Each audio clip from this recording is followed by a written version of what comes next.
and and away we go. And welcome everyone. It's great to have you here. We're streaming live from Clubhouse. The room is part of Credibility Nation, and it's leaders living their values. And here's the cool part: and loving what they do. And so we will take questions from any of the social media platforms. And specifically, if you're on Clubhouse and you want to speak, just let one of the moderators know. If you're on LinkedIn, Facebook, Twitter, YouTube, just give comments and we will see them, hopefully, and get back to you. And I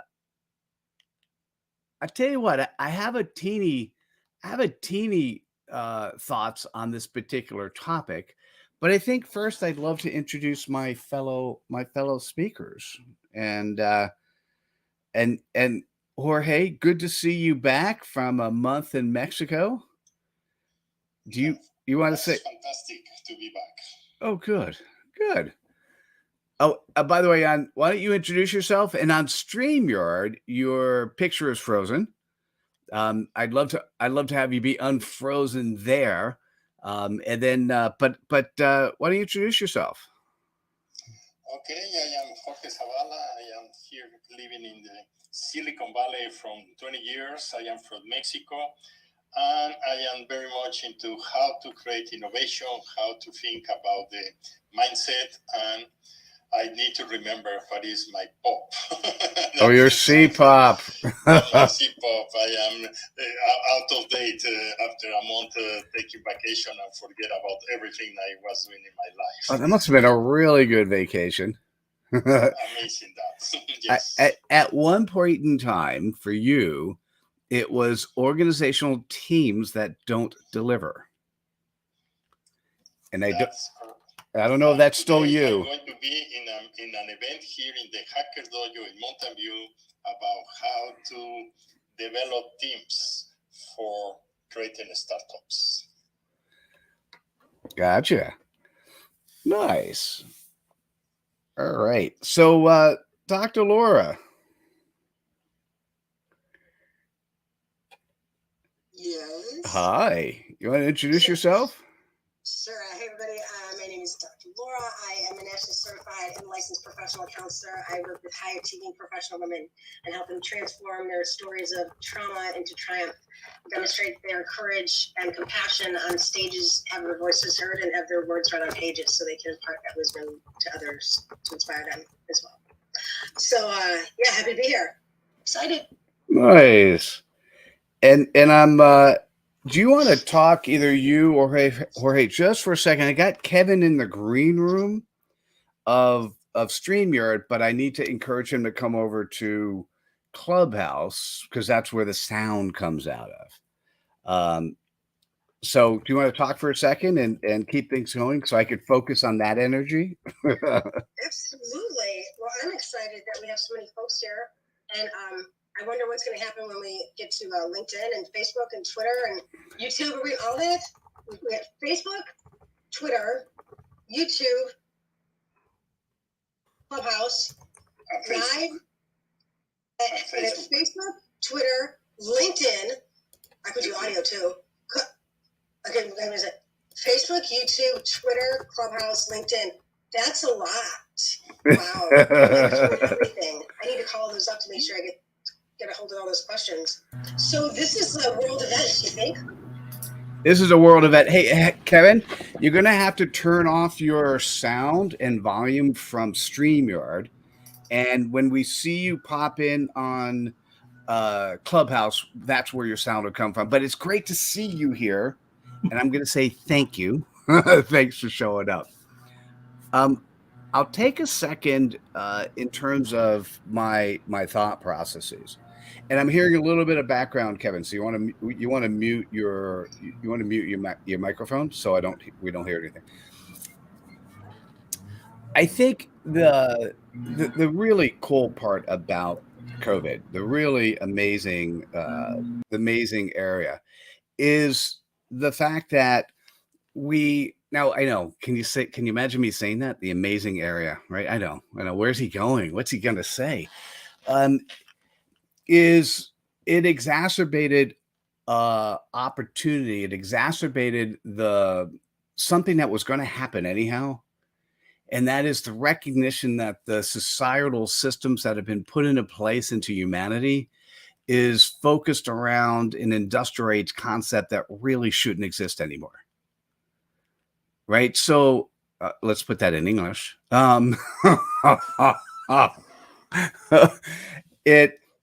We were born, and lots of what we do in society, lots of what happens is based on a command and control structure where you are sent to school to learn how to do one thing. You go to your job and you stay in your job your entire life.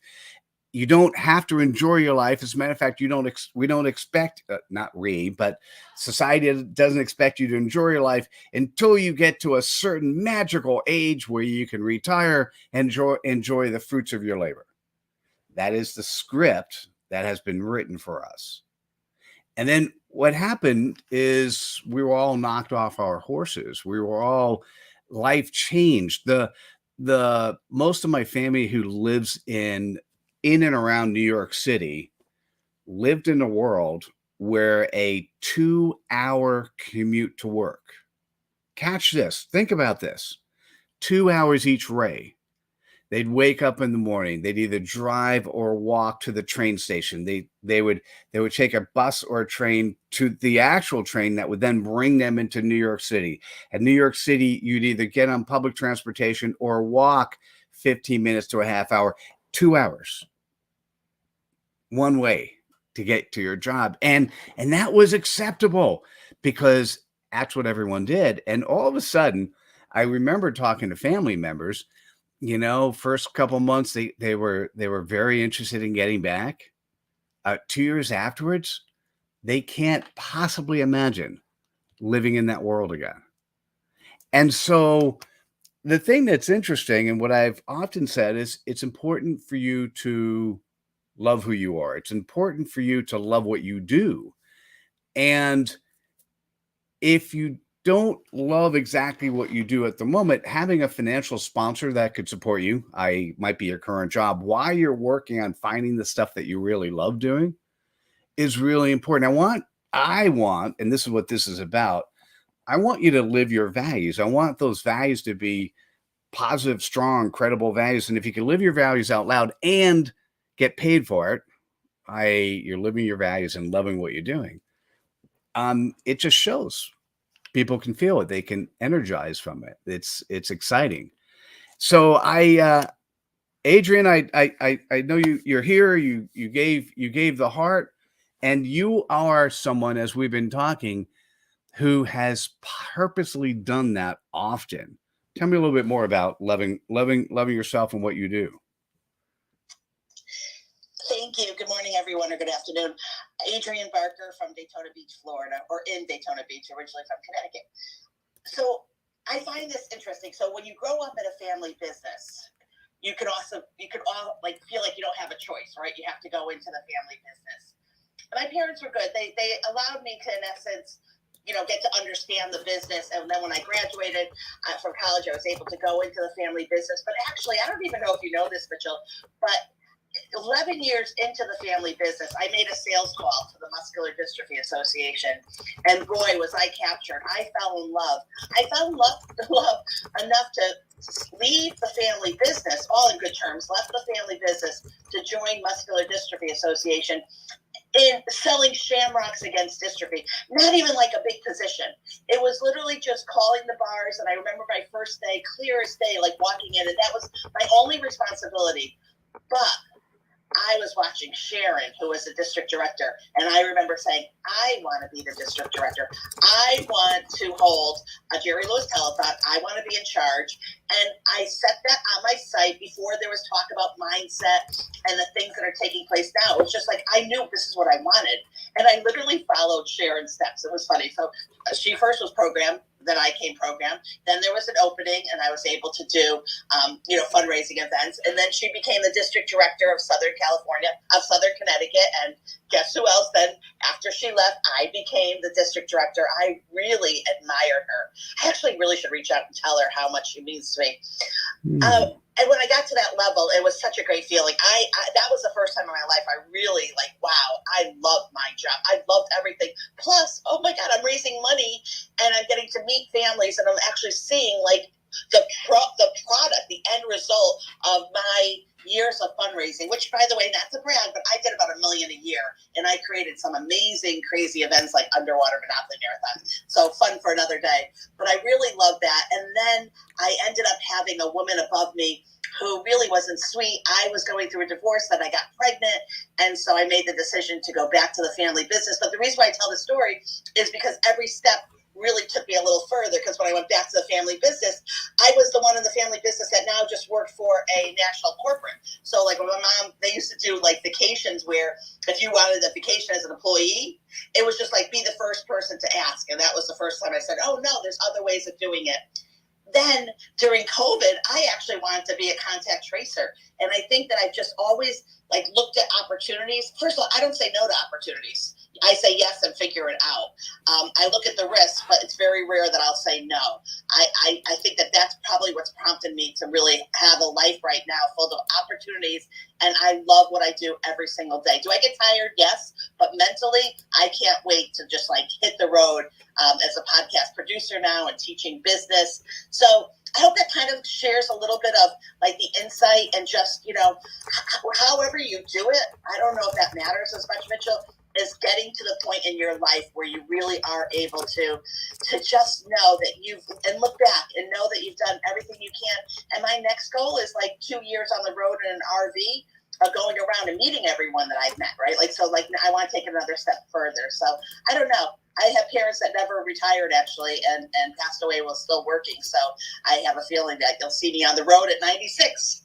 Thank you for letting me share. Nice. Very cool.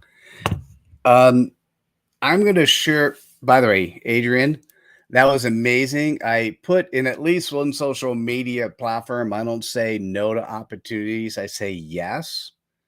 And I think that's what I was going to say the room, because Kevin's still trying to pop in. Maybe Dr. Laura, you could work with Kevin just to let him know what, Kevin, if you're seeing this, go into the chat. And then you guys can chat. Okay. Hey, so here's what we're doing. And Adrian, I'm going to get back to you. For those who are watching me on the screen, I have an iPad. It just happened to have a keyboard set up. This is where the volume comes from for Clubhouse. And then the for those who are seeing us on a platform outside of Clubhouse, you can watch us on video. And on video, we're on LinkedIn, Facebook, Twitter, and YouTube. And a lot of people watch us afterwards, which is really super cool. And I really appreciate that. All right, so Adrian, let me tell you what you just popped. What just popped in my head, and you were thinking is and for those who are new to the room, we're in the Credibility Nation room, and this is leaders living their values and loving what they do. And the thing that's fascinating is, and then let me just read the link. So Kevin, if you clicked on the link, ahadapub/clubhouse-SAT, that represents me inviting you. It's a short URL that will invite you into Clubhouse. And then from there, you should be able to sign up. It's interesting. And Dr. Laura is saying, it's not going to work. And so, and Kevin, if this doesn't work out, my apologies, and we'll figure out how to make it work next time. but hopefully Dr. Laura will support you with some magic. And so may I take over on this, Mitchell? Dr. Laura, yes, please. Do you want to take over on Clubhouse? I meant to get Kevin on the app. Oh, yeah. Oh, do your thing. Yeah, do your thing. Sorry. So what's interesting, a value of credibility is being coachable. And part of being coachable, by definition, means you're going to listen. And if you have the intent and commitment to do the right thing, if you're leading through life wanting to be a servant leader and you have the intent and commitment to do the right thing and you're coachable, guess what happens? You actually hear the opportunities that come your way. And Dr. Laura, thank you for showing me your ear. Both sides, 2 ears, because we have 2 ears and 1 mouth, so we should be listening more than talking. And, I think when I look at the bigger things in my life, they were just opportunities that came my way, and I heard them. I heard them and I acted on them. And Adrian, by the way, when you do get in your RV, if you do end up coming to Northern California, I'm in. so please please make that one of the stops on your trip. And I just think so many people don't listen, right? Don't listen, don't act. And so I'm going to step back and fundamentally, it's first figure out who you are. As Jorge said when he first came on, I don't remember my CPOP. Well, your CPOP is that thing. It's your customer point of possibilities. Mine, not only do I remember it, but that's my CPOP. Part of my CPOP is the name of this show. So what I mean by this is your CPOP is really the way to articulate your purpose in 10 words or less. And it is, for me, leaders living their values and making a difference. And so here's the cool part. I'm attracting the audience who want to hang out by the title of the show. And I'm listening. I'm paying attention. When somebody comes on and they're really cool, we'll connect on other platforms and hopefully we'll have a conversation and keep moving. Kevin, who we will hopefully get on, but Kevin McCarthy, if you see him on platforms outside of Clubhouse, is a pretty cool dude. He's done amazing things. We really hit it off. And I know he could add value to this conversation, and will this time or next time, because life is good. Byron, I'm glad to see you here, and the general theme of this particular show is leaders living their values and loving what they're doing. Loving what they're doing. I don't know if we've had this conversation. Byron, why don't you introduce yourself and tell me if you love what you do? Oh, hey, Mitchell, how are you? Thanks for letting me jump in the middle of all this. Yeah, I'm just an engineer, hanging out. But truthfully, I think, man, there's just so much to say about Mitchell. And I'm a little distracted with these songs.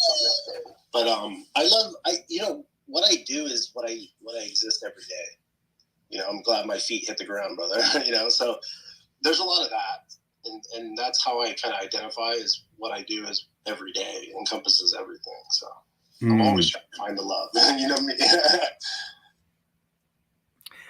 I do. So I think you're looking for a little bit of love in terms of waking up in the morning and recognizing that you're good as is. Is that the goal? Yeah. Absolutely. That's the goal. You got it. Nailed it. Now, are you there, or where do you need a little bit of support? How can we give you a little bit of love, buddy? We talked a little bit. It was more just me coming out of the corporate life and trying to, do what I did at impacted scale there in the public space. It's kind of just like, whoa, And then I took a little time off, and now I have so many different interests. I kind of, had transformed myself a little bit in a short period of time. And now I'm like, okay, where do I want all my focus to be during my exploratory year of finding myself? And all these things have come up, But it's really about that. It's just trying to take those two variables, that life expansion awareness and the corporate to the public environment, and how do I apply myself where I stay good with me and not always just kind of try to do what I did before it was overextend myself for others. There's something to me that says, if you're open to it, and I'll share this with anyone, I do have a membership community called Credibility Nation. It's we charge $100 a year. It's $10 a month. I'd like to be able to just give everyone 2 months free.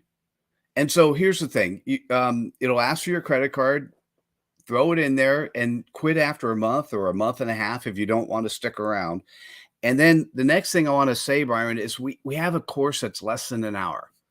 And it was recently revised, and it's focused on helping you articulate in 10 words or less your purpose in life. Maybe it's your business purpose, maybe it's your life purpose. I call it your CPOP, that customer point of possibilities.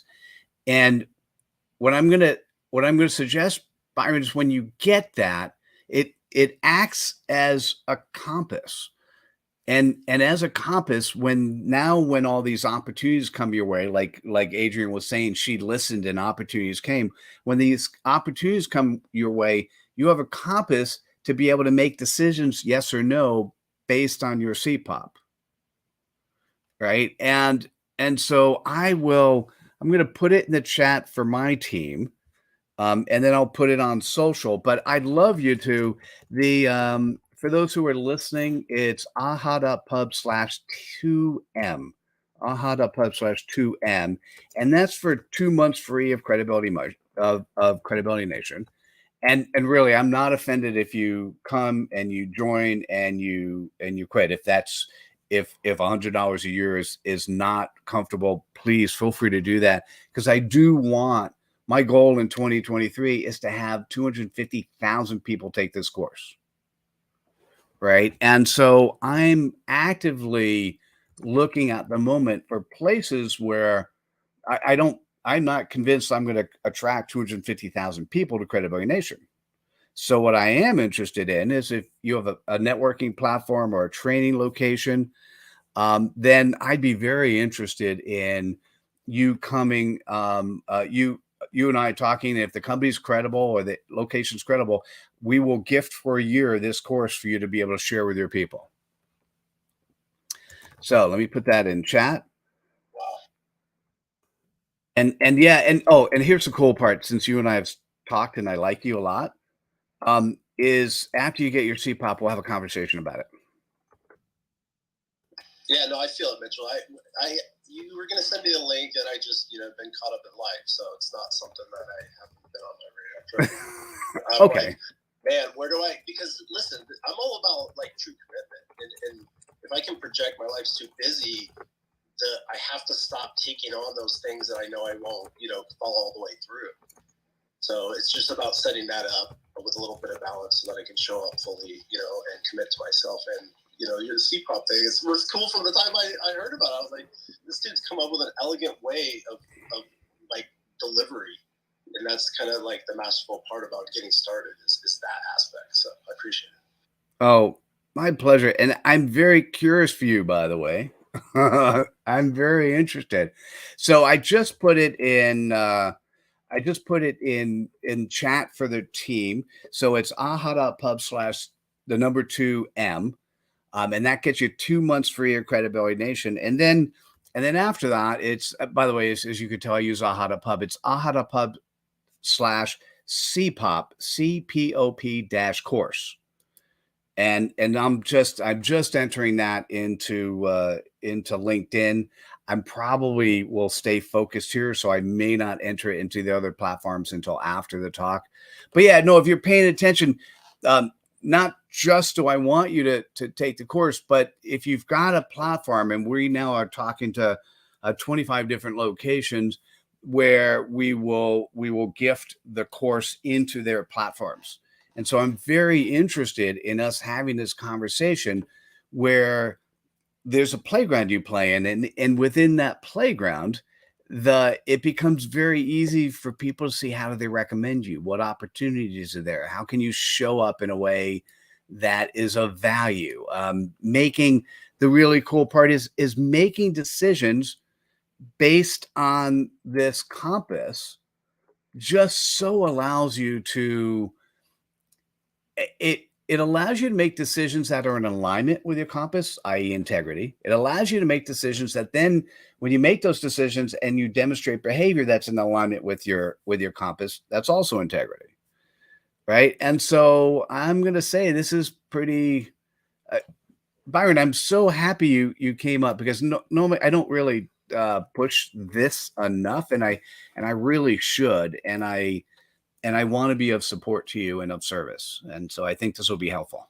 Yeah, no, brother. And this is one of the things I just want to note to everybody is that you don't actually push it, which you should, because it helps you and helps get out the mission of helping others. But at the same time, that's some of the vibe that's attracted me here at Clubhouse versus the other rooms, Mitchell. Just as a professional tip, it's hard to balance both of those things and really make the impact, because of how the saturation is with Clubhouse and motives of others. but I appreciate it. I really do. Well, thank you. And by the way, I also see that Dr. Laura sent me a bunch of love during the week, and Dr. Laura, I'm really sorry. I think I looked at Clubhouse on Wednesday, and then I didn't look to today. So for those people you introduced me, I'm going to say thank you. I love you, and sorry, I'll need to get back to those messages. I want to touch a little bit about these seminars and works that you do in the meantime that Kevin gets together with us, because I am you say how we can build the capability to have 200,000 people taking something that they want to learn, and that is one of the very interesting points that I see, how to create that trends that you feel. And I love the way that Byron is describing that, say, okay, I like to try this, I want to take these courses, but sometimes we hesitate a lot in how to spend 1 hour in doing these things. And after you take the courses for 1 hour, the only thing is you discover is that you have a lot of things to be keeping doing to achieve the goals that you always wanted to do it, but you never assign the time to pursue that. And that is one of my questions that I always have, is the people is happy to learn, but at the time that they need to decide to assign some amount of time, is not the $100, it's the amount of time that you need to put it in a way to learn what you need to achieve the goals that you want to pursue. And then working for them is very easy that you keep doing whatever you were doing every day, and you left for next day and next day and next day, and never happens that you really learn about that. I don't know if I explained myself about that. Oh, George, real quick, Mitchell, I think that's where the money, it's not about the money, it's about the time, right? And the money is just to keep me accountable because I'm spending the money and I know it's valuable to me. So as a coach or anyone asking for money, if it's understood like that, the time, like how do you fit it in, is actually the more valuable, because it's self-discipline. It makes me want to do it because I paid money. Like that's how it works for me in my brain. Does that make sense? Yes. Yeah. Jorge, I've been thinking a lot about this, and I'll give you context to it, but first let me give you the answer. Our ego allows us to lie to ourselves. Right? That's the end result. Our ego allows us to lie to ourselves. So if you say you don't have the time, you don't have the time. But if this is for you and what you want to do, I'm not specifically talking about you, Byron. If this is for you and what you want to do in your life, you can make the time. You just lie to yourself that you don't have the time. And let me be more clear. I did 2 surveys on LinkedIn that still blew me away.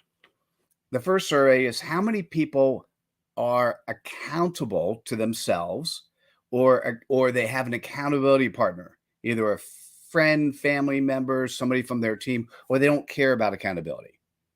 3% don't care about accountability. By the way, these are people I don't want in my life.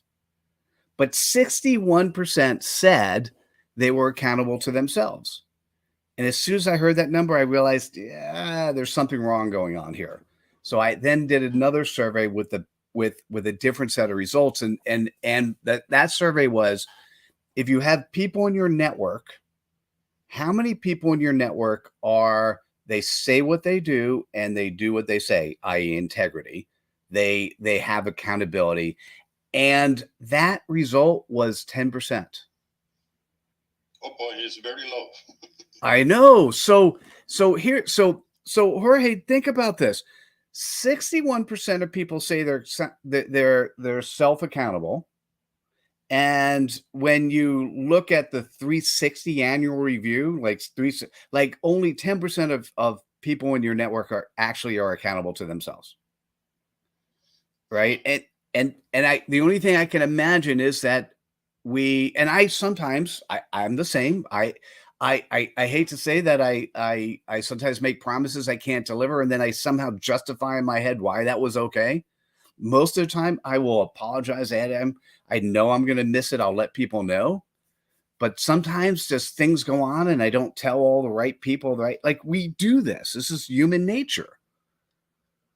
And the thing that I'm going to say is, if you could put yourself on a path where you actually can find where your North Star is, if you could put yourself on a path where you can make decisions that are in alignment with where you want to go, it becomes really fascinating, because the decisions on, all right, do I want to spend 5 minutes or a half hour that turns into 2 hours watching a new series on Netflix, or do I want to spend a half hour making connections and having a conversation with someone that could help me with my dreams? And that decision is going to be easier for you if the right person comes your way. And so I believe the ability to manifest we've heard The Secret and manifest your desires, it becomes so much easier when you know what you're manifesting. And so that's why going for the 1 hour course, Jorge, what I was going to say is, I wanted to reinforce, the way the world is today, I do not believe that I'm going to attract 250,000 people to come to, quote unquote, my platform. It's not my platform. Credibility Nation, I consider our platform. But what I can do is, for those people who have existing platforms, I want to gift them the content. And so what I'll do is I'll be gifting it to them for a year. And if they want to continue using it, there'll be an annual maintenance fee. And if they want to use it for a year and then stop using it. So if you have a platform and you're training thousands of people, I'm happy to have you have this particular course, the CPOP course, in your platform. So let's talk. Anyhow, that's how I planned on doing it. So it's a different, we don't talk this way. This is, to me, I find this very credible. And so I'm happy to make that happen. That's great. What, by the way, you were a little shocked when I said only 10% said they were accountable to themselves. How did that shock you? Well, that is, you say 60% or 62% people believe accountability and 10% is really accountable. It's something that how really to manage, and because I took that program with you. I love that program that you're describing, and is how really assimilate and make it part of the day-to-day life, because really the concept of the CPOP, and you find that today I forgot mine after a month, and that's something that I really would like to find myself. Is I put it now in my notes pad. In the top is help teams that do not deliver. That's something that you discovered with me, and I love it. But that is something that is why. If you say accountability, remember my CPOP and how to do it. I appreciate that you were my partner that remind me that. And that is the kind of things that we need to figure out, how everybody of us has this trusted partner that is going to help us to build that capability with each of us. Because the first step is to take the courses. The second part is to deliver, to create your own CPOP. And the hardest part is how you really make it that part of your life. Jorge, I so love you being here. Thank you. It's so interesting because I'm going to give you another set of numbers that are very fascinating. So I've now personally worked with over 1,000 people to help them get their CPAP. And what I'm going to say, and I'm hoping for those who can feel energy, in many cases, when somebody can articulate their CPAP, it represents the frequency of the words that represent them. And I would say for many of those 1,000 people, it may be the first time in their lives that they actually were aligned, that their feeling was one that was, oh, wow, this is really me, right? And, so I can't say, Laura's doing the happy dance, so that must mean that Kevin is here, which is awesome. Kevin is already. All right. Congratulations, Laura. You are the fantastic trainer. How to do that? Without, so Dr. Laura, thank you, and I'm gonna say, Kevin, welcome. Why don't you say hi for a second? I'll come back to where I was. Oh, wait. So now you want Kevin, you want your volume coming from Clubhouse. So not from StreamYard, but I'm not hearing you on Clubhouse. Yeah, he needs to mute in the Clubhouse in the lower part of the bottom. Bottom right of your screen, you'll see a little microphone. Okay, how's that? Oh, we can hear you. Woo! But now you have to make sure you turn off the volume. You have to turn off the volume in StreamYard. I've got it muted. Maybe. Oh, I can hear you. It's good. It's good? Yep. You're done. Wow. Thank you, Laura. Thank you so much for helping me get through this. It has been. Oh, but now we're getting feedback, buddy. All right. So why don't we put yourself on mute for a second in Clubhouse, Kevin, because what needs to happen is I know most people don't do this, and it makes for an incremental problem. But what happens is if the sound also is coming from StreamYard, then you have an echo, and that's what we were having. So feedback, Mitchell, to be correct. Feedback. Oh, thank you. No worries, that's my job. Well, Byron, thanks for your feedback. Okay. How about now? Is it working? I think so. Yep. Yeah, go ahead. Good. I think we got it working. Kevin McCarthy, welcome to the room, and Dr. Laura, thank you for your tech support. Yes. Hey Kevin, let me finish the thought I was on, because you and I actually had a conversation along these lines, so I'm sure you can add value to it. So thank you again for making this happen. All right, so I've worked with people, 1,000 people on their CPAP, and if it turned out that it was the first time that they were in alignment with themselves, they were excited. They were jumping up and down. And for me, when somebody feels their CPAP and I feel their energy, for me, sometimes I get a shiver down my back. I get the hair on my arms stand up. I mean, I feel this for them. And I'm going to say something that is even as shocking as everything else. 90% or 900 people forget their CPAP somewhere between 2 hours and 2 weeks. So, Jorge, this is not surprising that you forgot your CPAP. By the way, if you have a purpose in life and you really remember it and you really know it, you don't forget it. It just is. Right? Now, the reason it's easy to forget is this is not what we've been taught in life. We've not been taught to wear our purpose on our sleeve. We've not been taught to actually let people see us. We've been taught to hide, because if we go out publicly, people will give us a hard time. They'll laugh at us or whatever else. And what happens a lot. And the best thing I could say, we did a ultimate credibility boot camp. We finished, I think it was last week or the week before, or maybe it was this week. I can't remember anymore. So, but one of the guys I had worked with, and he had his CPAP, and and potentially the first time in his life he had it, and this was about now 6-7 weeks ago. And then what happened is when he started telling it to people, they go, "Oh, could you add a word here? Could you add a word there?" When he actually gave his, now CPOPs are typically 4 or 5 words, so less than 10. When he gave his 15 to 20 word CPOP, it was so full of marketing BS. I had no idea who he was. It just sounded so horrible. It was not him. What he did is he listened to everyone who gave him advice and he took it.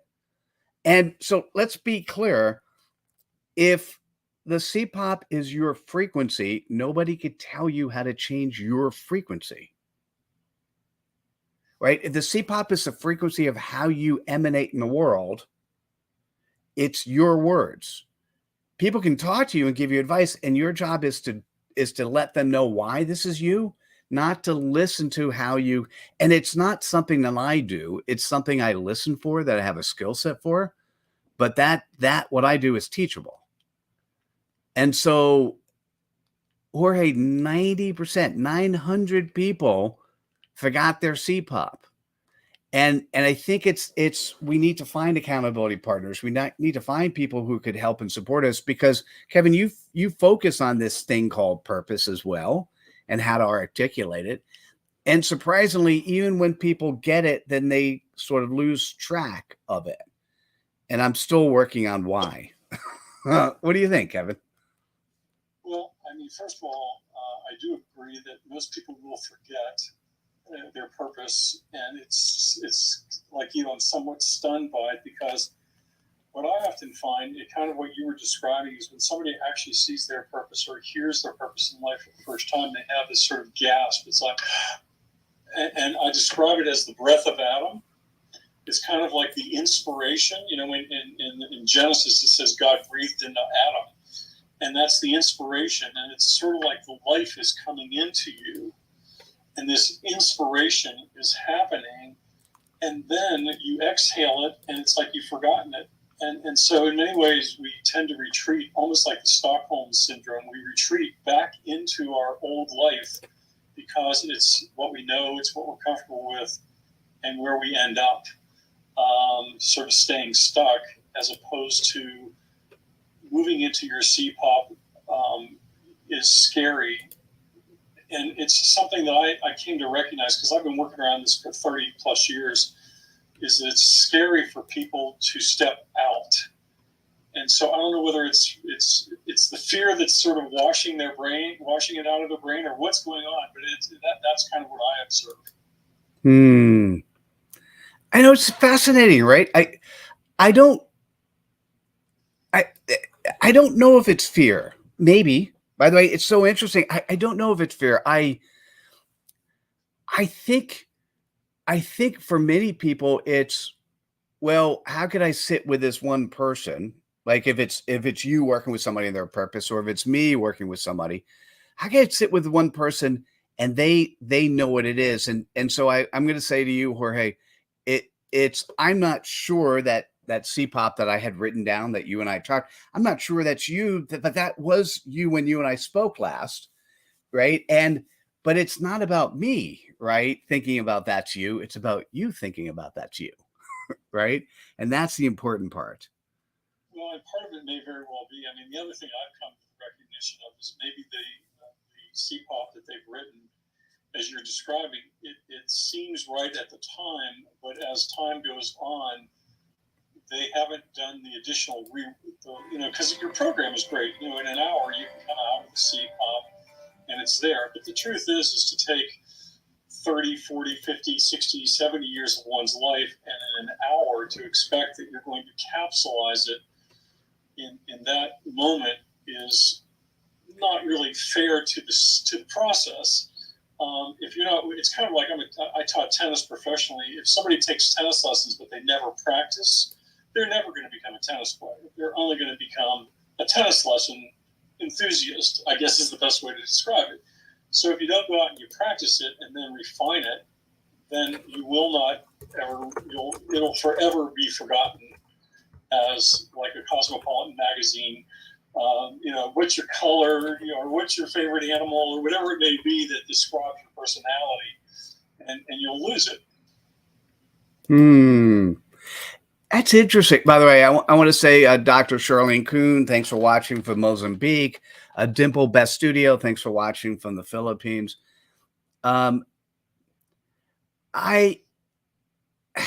It's really interesting to me. So first of all, yes, I guess I don't really even think about that we're combining 70 years of existence or 20 years of existence or however long someone's alive into this one tiny phrase. I wonder if as I'm sitting here, for those who are watching me on video, I'm visual, so oftentimes I'll look away from the camera, I'll look up because that's how I process. And I wonder if people are actually thinking that they have to come up with their purpose. It has to be perfect and they can't change it tomorrow. Do you think that's it, Kevin? Dr. Laura? Well, that's curious that you mentioned that. Oh, thank you. And also, Kelly, I just mentioned to Kelly, that's what I wrote in the StreamYard chat, is that if folks are, what'd you say, 3 to 60%, 90% forget? Oh, 90%. Or at least this is sort of empirical evidence. I can't say that's a statistically significant, right? So your experience. So if that's the case, and then if our values change as a result of us experiencing, I mean, the fundamentals are likely there. However, if we evolve and change over time based on our age or experiences, because my last chapter is not written, and I continue to change every single time I have another moment. Like, what? That's another why moment for me. It's one of the days I was born. The most important 2 days are the day I was born and the day I realized why. I don't buy that. I had too many why days. Because each time I have another connection with someone, each time I'm in that moment thinking to myself, I am never going to forget this for the rest of my life. You ever have that moment? And then you're like, I never forget this for the rest of my life. Every time I have another why day, it's another opportunity for me to develop these relationships that are rich and they're nurturing and they're deep and I'm connected. That contributes to my evolution more and deeper as a person because of my experiences with others. So understandably, I'm only blaming the benefit of the doubt, is that if I am not committed to my CPOP, possibly without putting the horse before the horse, that maybe I'm not committed to creating something that I'm thinking might be steadfast and set in stone. So if it's not articulated that this is going to change, this is going to change. So for right now, your CPOP is this. And then how can I possibly confine myself to 10 words? Now, you don't want 10 sentences or 10 pages. Because it's good to have some limitations only to the extent of parameters. So I'm wondering if the confines to the parameters of what's presented, if it's more stifling, I don't know. If they're forgetting, are they committed to it? Maybe because of some going all psychological on you, because of something that they're not committed to themselves, if they're not in it for that. That's a thought that came up. I love that. Oh, thank you. And it looks like Dr. Claudine's in the room. So let me respond to that, and then we'll have her say hello. It's really interesting. I'm sort of, now that I'm listening to this conversation, and thank you so much everyone for sharing this with me. I'm kind of thinking we need a prologue before the course, and I think I already have one that sort of says, by the way, this is for like this moment right now. Try it out for 5 minutes. And if it works for 5 minutes, try it for another hour. If that works, then try it for 24. I think what happens a lot, Laura, and it's amazing. I think I've always said this, but I never did it, is I had a pad by the side of my bed. So as I'm dreaming at night and I come up with dreams, I wake up in the morning, I think I'm going to remember. And then like an hour later, I completely forget. And so what I've been doing is I've been going to bed manifesting, hey, what I want to do this. And when I wake up sometimes in the middle of the night or in the morning and I have that thought, I write it down. And then when I have when I'm in the meeting, because normally it's stuff that my team should be doing with me together. And so then I go to my team, wait, I know I had a great dream last night. Let me go get my pad so I can share with you what it is. And maybe that's what it is that they get their CPOP, and it just, because when you have a compass and let's say you're traveling and you're in the woods, you're not going to look at it once and then hope you get to your final destination. You're going to continually look back. You're going to continually move forward. Yeah, that's interesting. Now, Dr. Claudine's in the room. Do you want to say hello? Hello. I'm so happy to be here. I love Dr. Lola Shea. And thank you very much for Adrian to invite me to come on this stage. So what quick I wanted to share is about when people, they love what they do. Somebody said when we do what we love, we don't act like we're working because we just do it out of passion because we love it. So your statistics, you highlighted the fact that you highlighted about the minority, small number of people. I understand because many people do the work for sake of doing it, or they do it for getting money, or they do it for somebody push them to do it, or they do it not because it's deep in the bottom of their heart. If I give a quick example, because of that, they are not happy. So they need accountability. They need somebody who can push them because they don't do something they really love. So if I give you an example for myself, I love to help orphans in Rwanda. I have a charity I created back 2005 without knowing what I was doing here in America, because I didn't know that you have to create a charity in order for you to help orphans. So my audience, when I won a scholarship to come to America back 2005, I came as an artist. I was entertaining my audience, dancing, singing, telling my audience to buy my CDs so I can help orphans. So my audience told me, you have to set up a not-for-profit. I was like, not for what? Can you work for free? They told me, listen, this is America, it's not your country, Rwanda. If you want to help orphans in Rwanda, you just have to create a not-for-profit. So I did everything they were asking me, they were telling me to do, simply because I love to help orphans. Even today, everything I do, every activities, every job I do everything because in deep of my heart, I'm like, I'm going to figure out how I can make money to help orphans in Rwanda. So basically, people, when they do what they love, they don't need accountability. I'm sorry, don't shoot the messenger. We need accountability when we need somebody to push us to do stuff. Because when we love something, we just do it.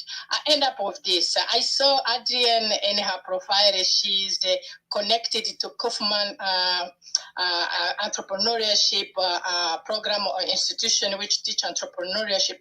I remember back 2012, I attended one of the program Kaufman training, entrepreneurship training here in New York City. Simply why I attended those programs, because it was a 9-month free of charge. They didn't charge us because Mayor Bloomberg, the former mayor of New York, had the agreement with Arkansas and Kaufman, Arkansas University and the Kaufman Institution of Entrepreneurship to put together a program to entrepreneurs here in New York City. So therefore, we didn't have to pay. Mayor was paying everything. So I attended that program 9 months. Was an aspiring entrepreneur, and then we did another one they called Fast Track, another 9 months, 18 months. Why I went there? Because I wanted to learn skills I need to use so I can be able to help orphans in Rwanda. Why? Because I love to figure out, to create opportunities to help orphans. So we do what we love. When we love what we do, we don't need accountability that much. But when we have obligated to do something, there we go, we need accountability. So don't shoot the messenger. That's what I wanted to share. Thank you. God bless you. Oh, I'm going to say I love that. And now here's the and. Is it just wishful thinking that if you love what you do, you don't need accountability? No, I say when you this is how I see accountability myself. When you love what you do, you do it out of beyond of passion. You are very excited.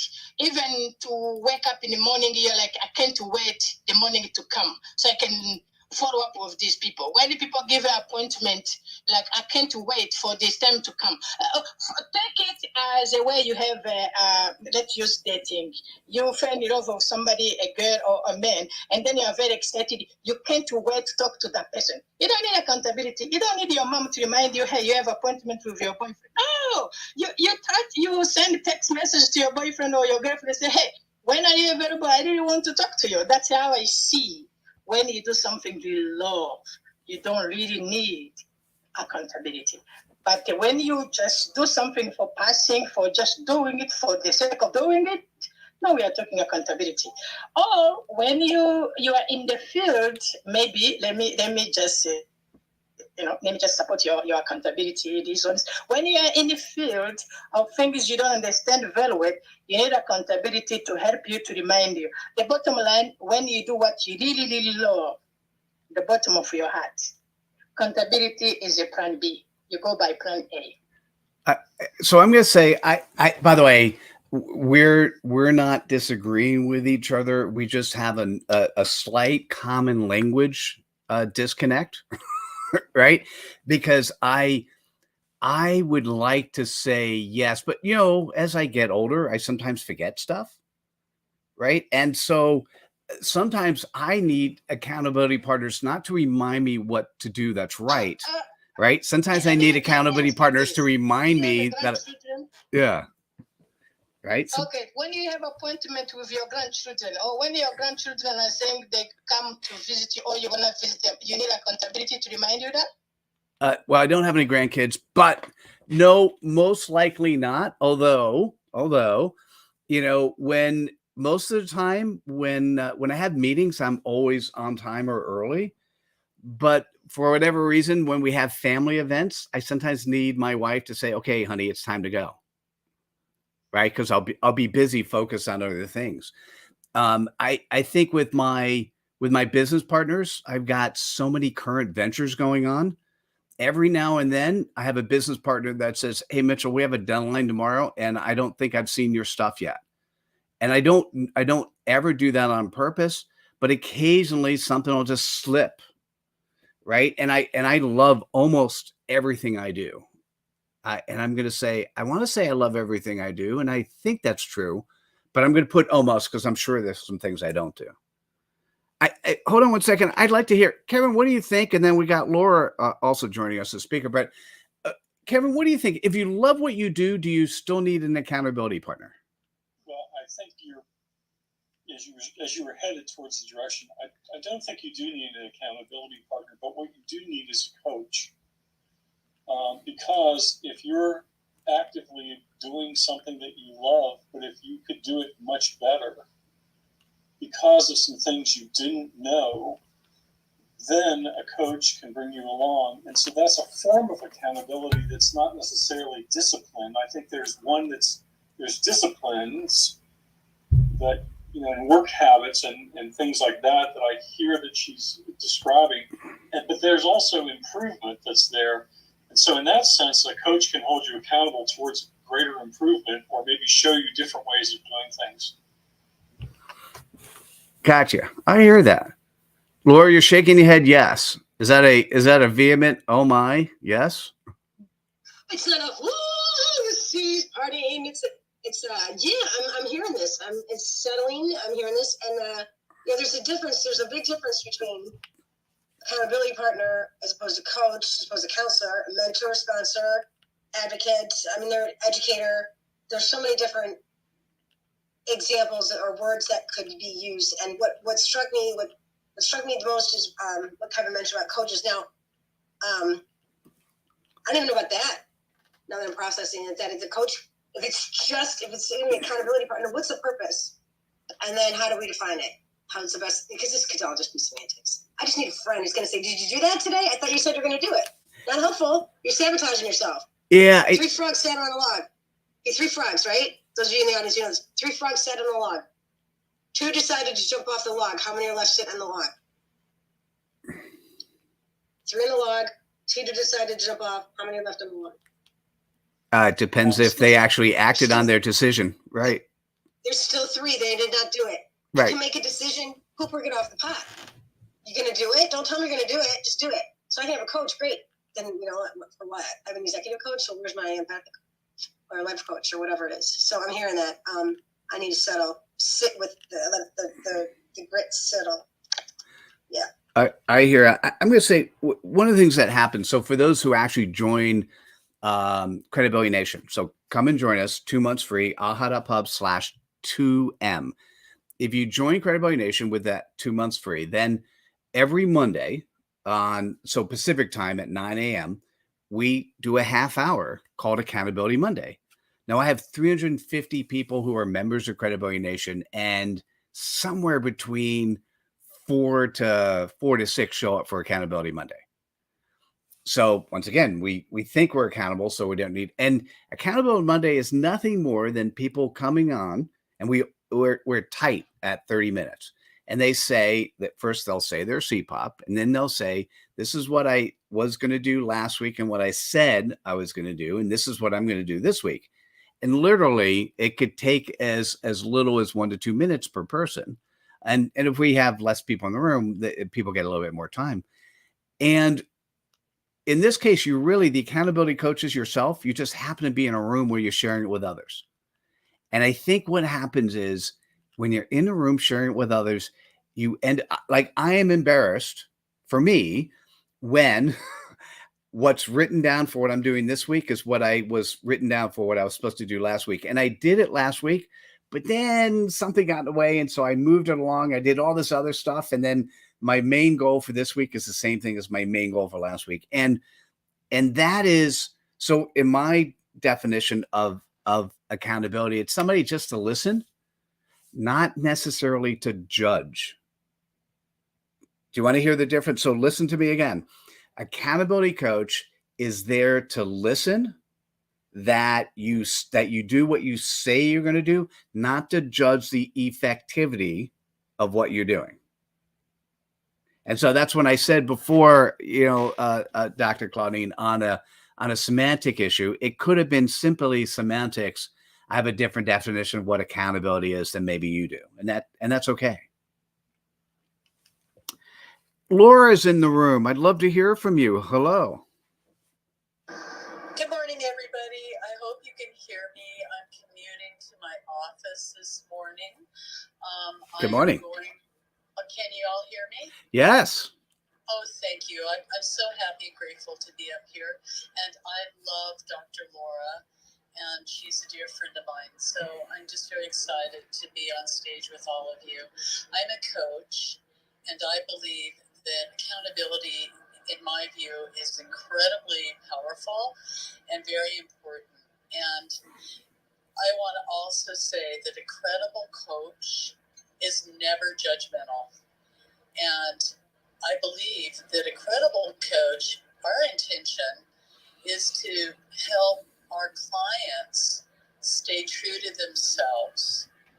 And in that place, I think that's really a powerful, important thing, is to really help your client, stand in their values and be that person of increase that they would love to be. That's my thought. I have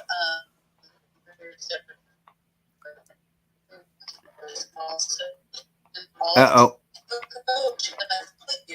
Hey, Laura, you're cutting out. Hey, Laura, you're cutting out a little bit. You were good up front, but then at the moment you're now cutting out. Okay. Am I cutting out now? You're back. You're better. Yeah. Thank you, Laura.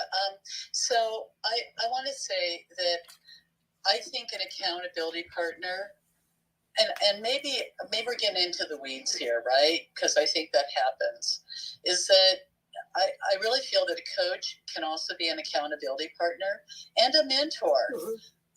But I believe that also, asking the right questions, right? And there's no room for judgment. I mean, hell, we judge ourselves pretty harshly anyway. And also what you said that I think is really awesome is that when you're doing what you love, you're in your sweet spot. Oh my God. Right? But check it out though. Honestly, Laura, when you're doing what you love, sometimes you're also not taking a chance too. Because how do you know that you might not love what you're taking a chance with too? Right? What do you guys think of that? I pass the mic. I didn't know my mic was open. Sorry about that, Laura. I'm like, you just went there like, yes, and yeah. So yeah, you already heard me. I don't need to comment on that. No, Dr. Laura, you have a lot of love sent your way. What do you think about what was just said? I think, Laura, by the way, I love your name. I think you nailed it. That, because, okay, who's I'm going to do the little story about a farmer, all right? Who's to say what is good or bad? Who's to say what is right or wrong? Who am I? I judge myself for judging other people. I judge myself for judging myself. And it's a hell of a way to live. I mean, it's just suspicious nastiness. And so who am I to say that, well, you're a coach is only a coach. And, I'm a coach and a counselor. But if I'm on the stages talking and don't take anything I say. I'm a coach and counselor. I'm not your coach. I'm not your counselor. I'm a doctor. I'm not your doctor. So, Laura, I hear everything that you said, and that, yes, I listen, right? If I listen to you and your story, I don't need to walk a mile in your shoes. All I need to do is listen to your story, believe it, number one. Number two, draw upon the recesses of my mind and my experience and say, oh, yeah, I remember what that was like for me. I compare it and say, you know what, that sucked. This really does suck, and I'm going to sit with you and listen until you say it's okay for me to go. That's it. I know exactly how that feels like. No, I don't. I know what it feels like when I didn't have the experience, but I know what humiliation feels like. Darn straight I do. So I don't have to have your experience of humiliation or grief or whatever, remorse or joy or ecstasy. But my job is to have Freudenfruda, as Brene Brown calls it, that excitement and joy, like you're succeeding. Yay! You got a new job? That's awesome. Tell me about it. Not like, well, you could have had this job. Really? How about get excited for someone else's win? And so, Laura, I hear you, and I love what you said, because it's, you know what, if it works for you, is it working for you? It's working for me. And the deal is how the hell can I call myself a coach if I'm putting all these fences and walls around my ability? If you're a master and you're going to say you're a master, freaking show up as a master. If you're going to say that, you are accountability partner, show up as an accountability partner in love, in grace. The tough love is a really valuable thing for high-achieving leaders. So that's my view. I pass the mic. I love the view, and I want to give an and. If you're coming up as the master, like the coach or accountability partner or mentor, you also have to recognize that you personally are coachable, you personally are vulnerable, that you don't know all the answers, and that you're not expected to know all the answers. And so that, I think, is one of the things we've been taught that is incorrect in society, that the leader knows all the answers. The leader is a person who has the power to make the decision. That's not necessarily the person who has all the answers. Your people have all the answers. And so if you ask and you're inquisitive and you learn and you grow and you say, listen, I need to make a decision. I need to make it by tomorrow at 5 o'clock. I want as much input as possible. And I'm going to make a decision with the best input I have. Well, the leader has the decision has that power to make the decision, because that's how they were invested, but not necessarily. So you can be, right now in my executive coaching clients that I work with, there are areas where it's just not my core competence. And so I just say, hey, not an expert. And occasionally, though, I will say, I'm not an expert, but if you give me the chance, I think I have a methodology that will allow us to get to a place together. Do I have permission? Right. And I'm very happy they say, no, Mitchell, I need to go to an expert. Great. Or they say, and I just remember I had a great conversation yesterday, which was the follow through on something we did a week before with one of my executive coaching clients. And he goes, oh my God, Mitchell, I've started deploying the stuff we talked about. And I'm like, that's great. I'm glad it works. Tell me why it works, because I'll try it again. Right. And I think that's the thing. So I wanted to make sure, once again, one of the biggest problems we have is, for all of us, is that we don't always have a common language. Even when we're using the same words, we don't have a common language. And so I just wanted I heard the word master, And I just wanted to add to that. Master means that you're potentially the expert in the room and you're potentially the leader who's leading. And you have to be the leader who is coachable and vulnerable and credible. That's what I want to add to that. I think that's the definition of a master, my friend. Oh, thank you. Well, so we were speaking the same language, and thank you for. I wanted to clarify, and I'm glad that's what it meant for you too. Yeah, cool. Hey, we've been playing for a little over an hour. I think this is a great time. I like to do just wrap ups at the end. Laura, would you like to just to set the room for us? Just because I haven't done a reset in about a half hour. Dr. Laura. Yeah. Hey, everybody. We are in the Credibility Nation Club. This is a new one. So if you're not a member of the club, and I can find out if you're not, I'm going to select on that. You go there, and you see it where it says invite members. What? Okay, so welcome new members. I don't see anybody from here. Okay, so that's all right. Okay, so here we go. I just invited. I just invited about 25 people. I'll tell you, Mitchell, if you're not looking at your strengths that don't come here very much during the week, it's fine. I'm getting a bunch of people who accepted the invitation. So I got 210 members. Was it like 75 when we started? Nice. Well, me, that's my point, is that it's an easy opportunity for you to use the same technique. Free publicity. You don't have to hire nobody to do it. Free marketing, whatever. Just use it for yourself, all right? So I'm going to place my finger at the top of the screen, pull down on that finger to refresh. This is just for people who haven't been on the app so long. What that does is you'll see some avatars move around the pictures. That'll refresh the algorithm.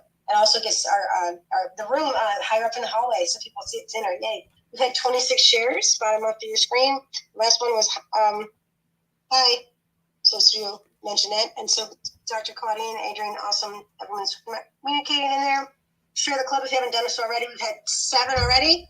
And if you're going to make a clip of the club, someone speaking, if you press those scissors at the bottom of the screen, if you have that, if you're on Android, what that does is it records the previous 30 seconds. So what you can do is you can post that on social media, right? And then you can tag people, and it's really kind of cool. So especially when you get it surprise in your inbox. So if you want to come on the stage, raise your hand and make sure you're on mute when you come up, and make sure you got some content in your profile, because otherwise you might be a troll, and those are nasty. And yeah, that's about it. Thanks. Awesome. Thank you. And remind me, I always seem to forget, remind me how I'm inviting people into the room. Oh, great idea. So if you're looking at the bottom of your screen, on the right, there's a little bubble. For me, it says 29. That means we have 29 shares. I have a red dot, which means there's to me, that's on my left. So.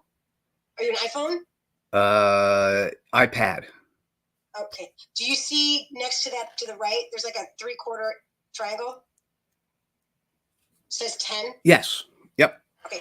If you select on that, you open it up. Whoop, there's a window. You can share on various social platforms. You can also copy the link, which I did for Kevin earlier. I just copied the link, and I posted it directly into his messages in his back chat, which is really helpful, because if you see where it says invite people, I invite people until I get that red bar where it says we're not allowed to let you invite anybody. You just wait like 40 seconds. But when I go to, they call ping jail. When I get into ping jail, I have that link already copied.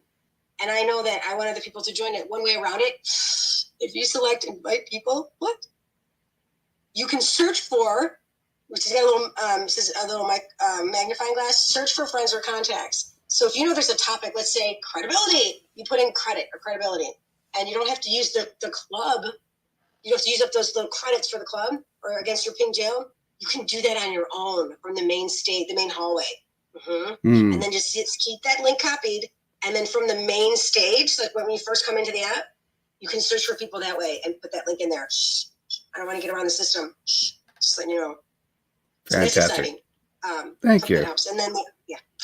All right. Hey, so how would you like, since you got the mic, do you want to give a summary of today? Ooh, a summary. Well, I would say instead of identifying the details, my gist is, my gist of this entire club is that things are starting to gel. And I sense that for those who haven't been on the app that long, I've been around a long time, I'm long enough to sense that things are shifting, and it's long overdue, because knowing that I have the choice to go into certain rooms, this feels so comfortable, like a comfortable pair of running shoes if I were a runner anymore. that I can put these slippers on, knowing that this is how I choose to populate my hallway. This is how I choose to populate my life. This is how I choose the content of which I choose to imprint in my brain. And so, are you a leader? Be credible, be accountable, show up, suit up, show up, step up, and speak up like we are in here. Come back next Saturday for sure. Thank you. I love that. Thank you. Hey, Kevin, how about yourself? Thanks for doing your best to come in, and you got in at least halfway through, but I got to see you the entire time. That was pretty cool. How was today for you? Do you want to do a quick summary? Yeah, well, certainly for me, this is my first time, obviously, on Clubhouse, so it's been an interesting experience in that regard. And thank you, Dr. Laura, for your help with getting me through it. For some reason, I could get it on my iPad, but my iPhone wouldn't work. Go figure. Basically, what I hear is a lot of great questions being asked that I commend everybody that if you're thinking more deeply about your life and the meaning of your life, as opposed to just sort of going through life, living in the routines or the mutual expectations of others, you're at least disturbing your own life enough, which is a healthy thing, so that you're going to end up at a healthier, better, more whole place. Even if all hell is breaking loose around you, you'll still be a sort of a strong in the midst of the storm, is the way I would describe it. So keep looking deeply at your own life. I know every day I do that. Oh, thank you. I appreciate that. Adrian. Mitchell. Hi, sweetie. Hi. So I'd like to share. So first of all, lovely room. I sent you a bunch of clips, Mitchell, because I figure it's easier to do it while the room is running. Can't wait to see them. Thank you. Yes, they're also good. I mean, I really could just do every 30 seconds.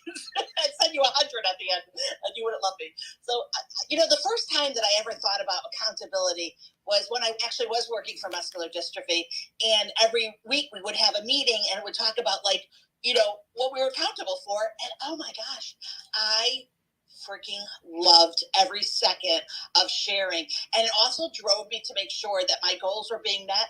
And I never actually had experienced that before.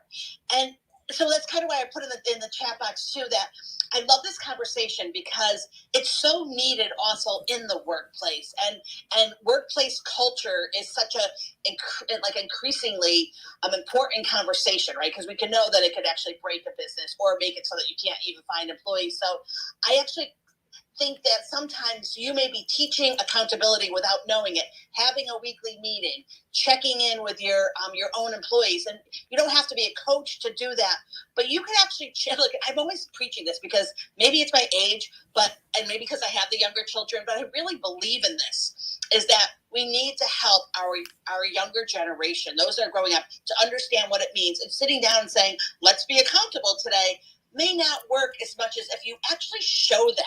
And that may be just a weekly meeting to see where they are and making them accountable without using that terminology. So I really appreciate Muscular Dystrophy Association for bringing that to me, and then I was able to bring that to my family. And immediately when I came back after MDA, I did that. Like, we had sales meetings, and when I left the family business, I'm glad to see that they're continuing to do it. And I will share, one of my favorite was the good, the bad, and the ugly, because I do think that when you have conversations, it can't all be positive either, right? Not everyone is perfect in their accountability. So it's okay to share, I messed up. I didn't do what I said I was going to do. And I think that's a whole nother conversation. So Mitchell, I love you. Have a great rest of the day. Dr. Laura, thank you so much. You are just an incredible woman because you are so authentic and transparent. I hope you had a chance to read some of the reviews I wrote for you. I actually went on your Google page and wrote a nice review and wrote a review on your Facebook page, because I do want people to know who you are. And I feel that, every time I could share and review anyone that's positive, I'm making the world a better place in such an easy and small way with my butt just in a chair. So how easy is that? So I'm off to eat sushi with my daughter, and I hope everyone has a wonderful day. Thank you for letting me speak. Adrian, That was awesome, Adrian. I love this. Anytime I can make a recommendation to someone who's doing positive things, so that's my contribution to the world. You have many other contributions, Adrian, but that one is beautiful. And thank you. And hey, thanks for today. I enjoyed the learning and the growing and the interaction. And so I'm going to say, hey, thank you so much for those. I'm going to shut off the LinkedIn, Facebook, Twitter, YouTube. Still, Kevin, you guys feel free to hang out here, but I'm going to end the broadcast. Thanks for joining us. Thanks for sharing this. I get really good engagement during the week as well. Feel free to join if you're coming towards the end and just sort of skip to the end. Feel free to join Credibly Nation with 2 months free, and then take the CPOP course. When you take the course, start talking about what your CPOP is and making sure you start owning it and finding accountability partners who are going to help remind you what it is. So let me turn off that room first. We'll see you guys.